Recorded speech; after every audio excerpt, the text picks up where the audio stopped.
name is Brett Oland. I'm the President and CEO of Bow Valley Credit Union. Originally, I come from Medicine Hat, Alberta, but lived in Alberta most of my life.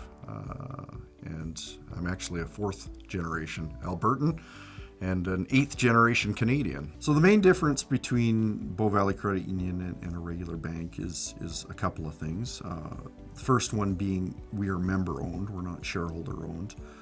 We're not necessarily concerned about making profit at the end of the day. We're here to serve our membership and their needs.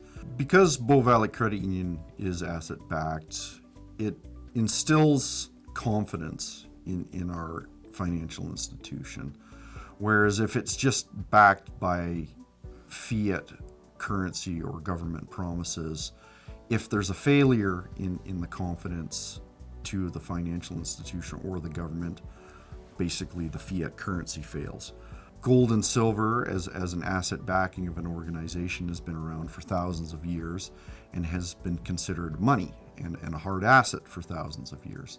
And so therefore, backing up your organization with real money, honest money, gold and silver and precious metals, it effectively adds an extra level of confidence to the financial institution and the people that bank with that financial institution.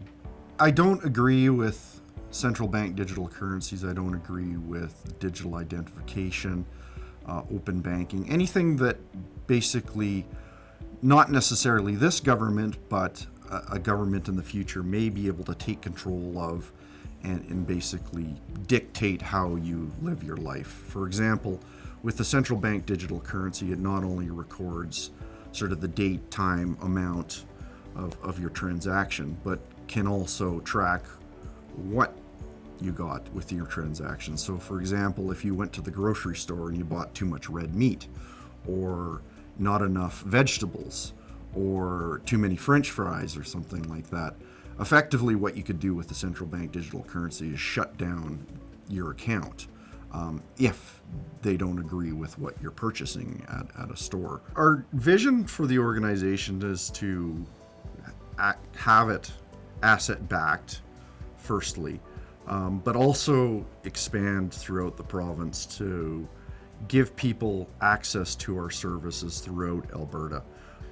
People like the feeling of being able to have a branch that's close by.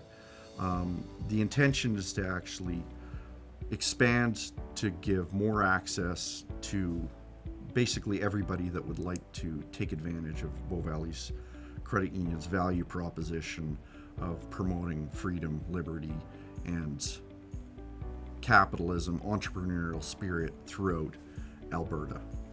The board members, the senior management team, the staff are all aligned, and therefore if something were to happen to me or one of the board members, it's instilled within the values of the organization. The board is composed of people within each membership community. One of the priorities is to get representation from each one of the communities as a priority to be on the board. For example, in our current region, we don't want everybody just from Calgary. We want representation from Cochrane, and we want representation from Airdrie, because that's where our membership is. It's not just from Calgary or just from Edmonton.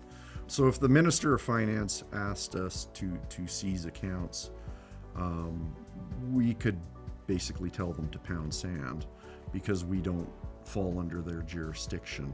Other financial institutions in Canada arbitrarily froze people's accounts even though they just contributed $10, $25 and that type of thing. And we took a step back from that and basically wanted to understand it a little bit better because it seemed quite unreasonable to us.